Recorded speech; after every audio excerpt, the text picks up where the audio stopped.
Ready? Father, Grandpa, Archie, James Robert Graham Thomas, FRIBA, RTPI, BA, RIBA, ARB, and I think I've missed a few as well. A man of many names and an extraordinarily rich and long life. We're all here to celebrate you and that extraordinary life of yours. And your family have been reminiscing about some of our favourite stories, of which there are many, and memories. And they're extraordinary stories of Nottingham Goose Fair, your charmed life being pursued around the country, pursued by doodlebugs and the German Luftwaffe. And even the unlikely stories, like pickled walnuts.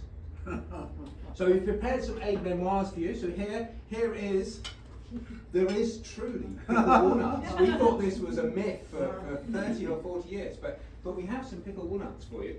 And after the Luftwaffe stopped bombing you out of schools, you eventually settled down in Collingwood and then Whitgift schools.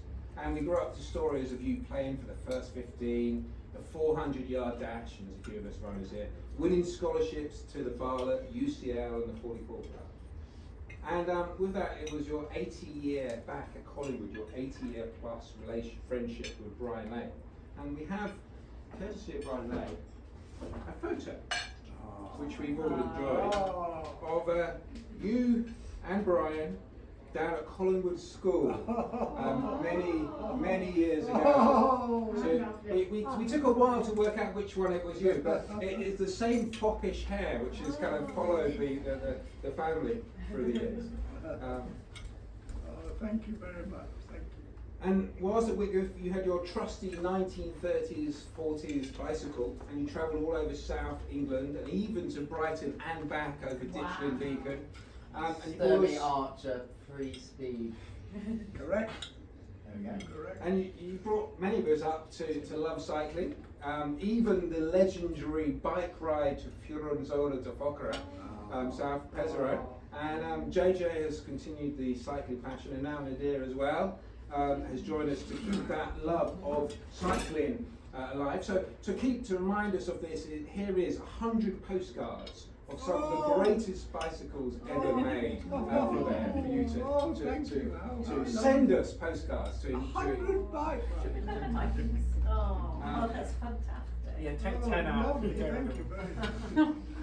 So, leaving Whitgift, your academic success took you on to the Bartlett, the best architecture school in the UK, first class degree, president of the appropriately named Rogues and Vagabonds, and then to Dennis Lasdon, and with this sort of family wanderlust that many of it seems to have infected many of us, your adventure took you on this romantic adventure to Denmark, Hellebæk, to work on Sydney Opera House.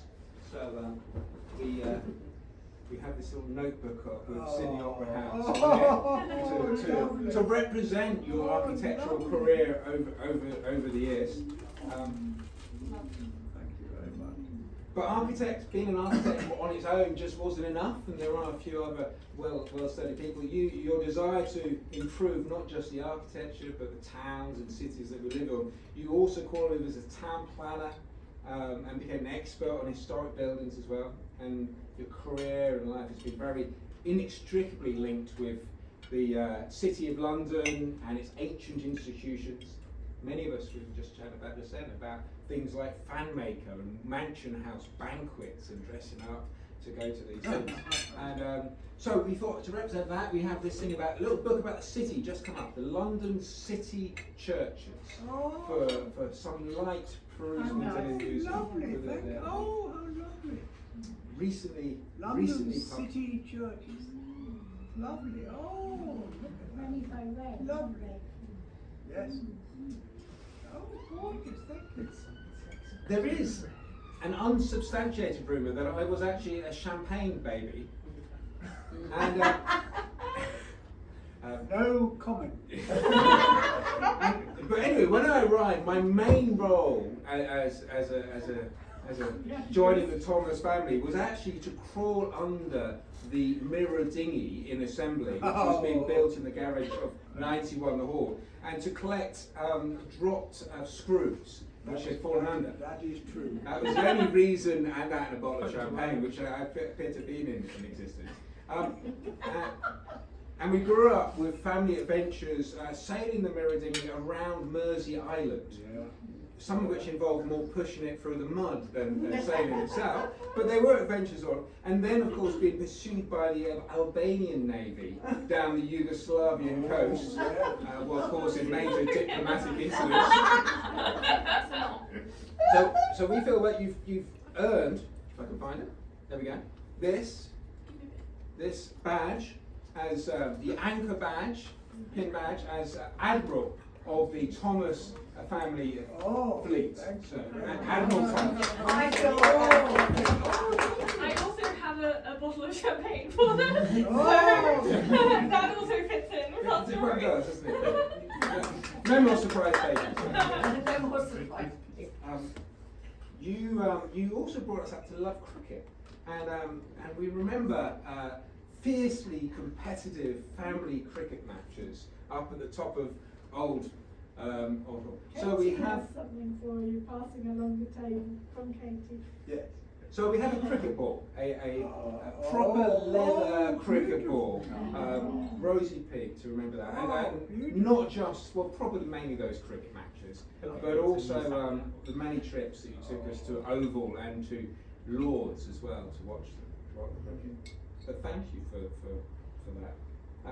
And you gifted a lot of us the art of art and painting, and we all love those extraordinary watercolours that we see around the house, and many of us are slowly kind of taking on as well. So we have some somewhere here a gift of some proper Winsor and Newton watercolour brushes to help encourage and pursue that.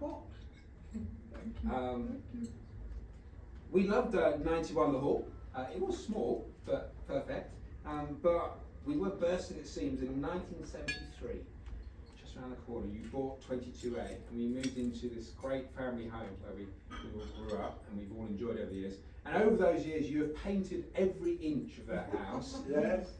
And a bit like the Forth Bridge, once you stop, you kind of straight back again, starting over again. And so here are some good paintbrushes from Harris Paintbrushes to continue on your work of the Forth Bridge in painting. Lovely.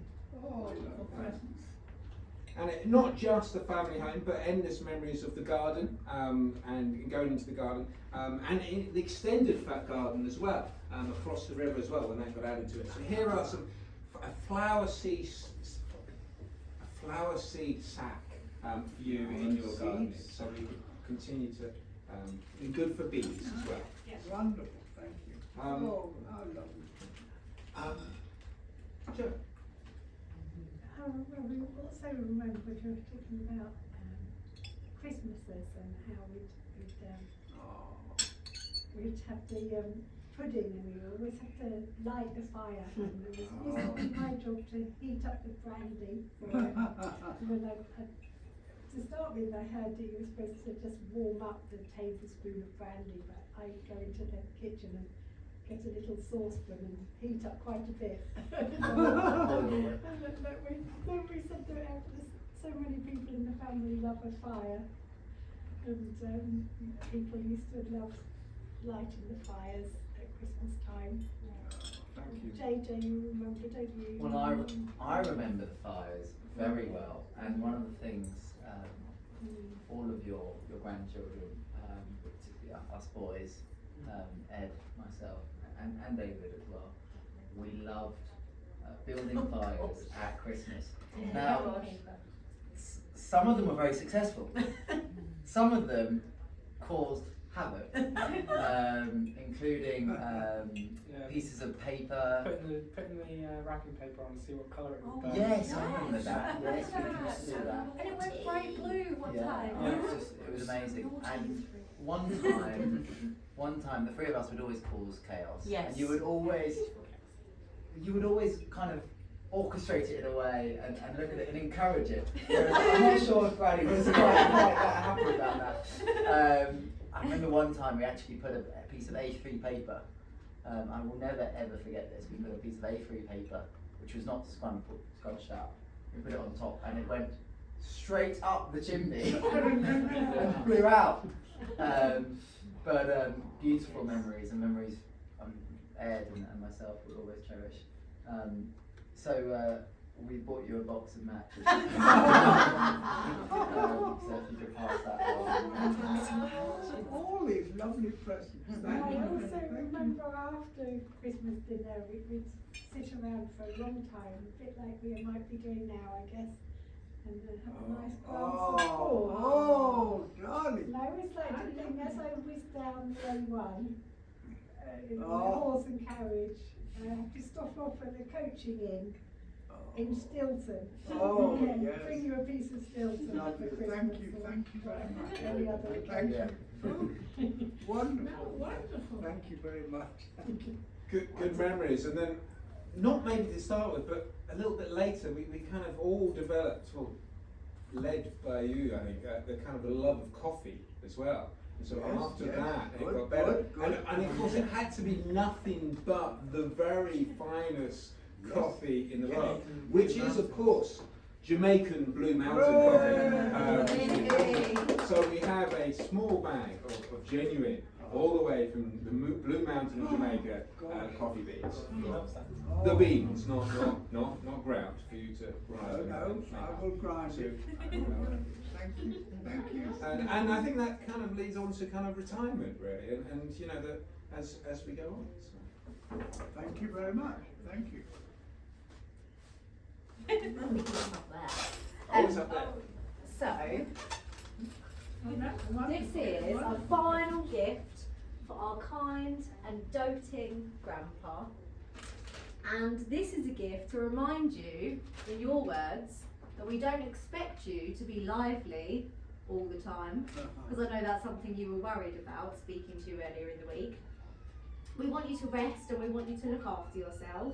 And on behalf of all of your grandchildren, we want to thank you for everything that you've done for us over the years, and thank you for some really special memories, from playing poo sticks in the garden to family holidays in Norfolk, which I know is something, a memory, you know, I feel like I'm so lucky and so well travelled, but that's always one of my most favourite memories of travelling. Oh. To tales of Arabella Higginbottom Yes. and the Gruel, Yes. and a love of stories that has massively been instilled in me, and the support and love you've shown to us is something we're all so grateful for, and we feel so lucky, all of us around this table, we feel so lucky to continue to make memories with you on your 90th birthday, which is such a special day to remember and an incredible achievement. So we all love you very much, and that's a nice, chilled, relaxing present. Thank you. Oh, that's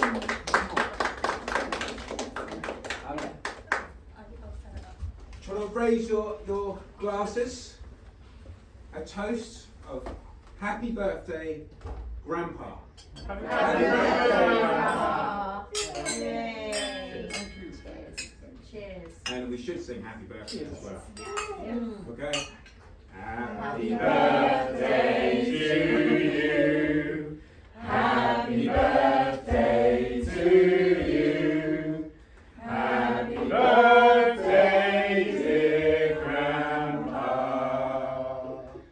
Happy birthday to you.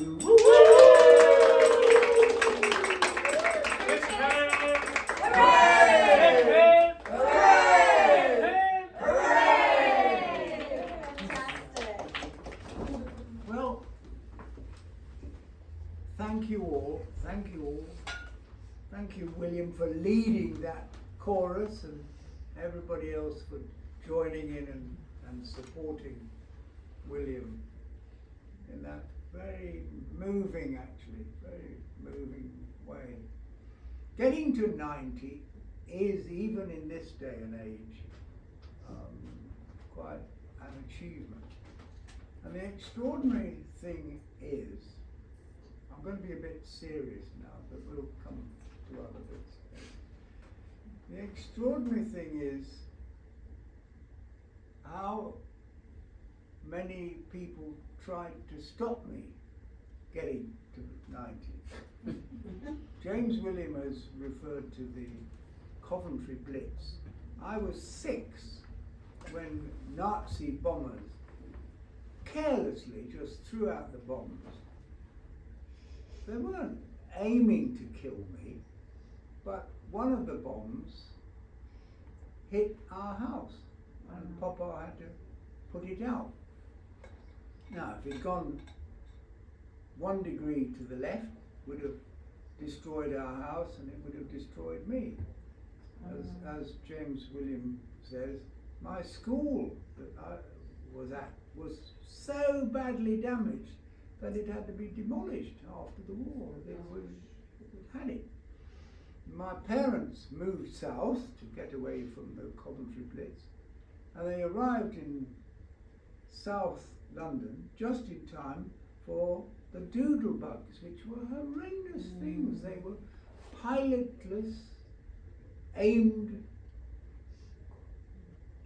flying bombs with 1,000 kilo bomb load.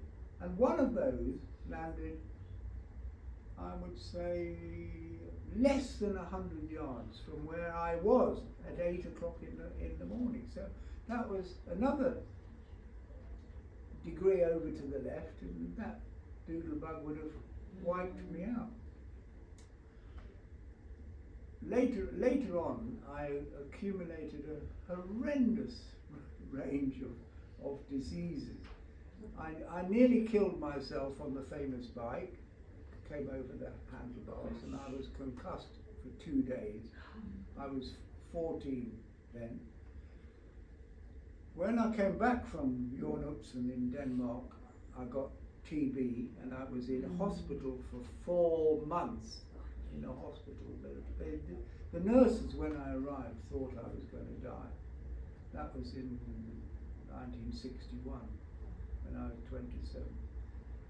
But fortunately,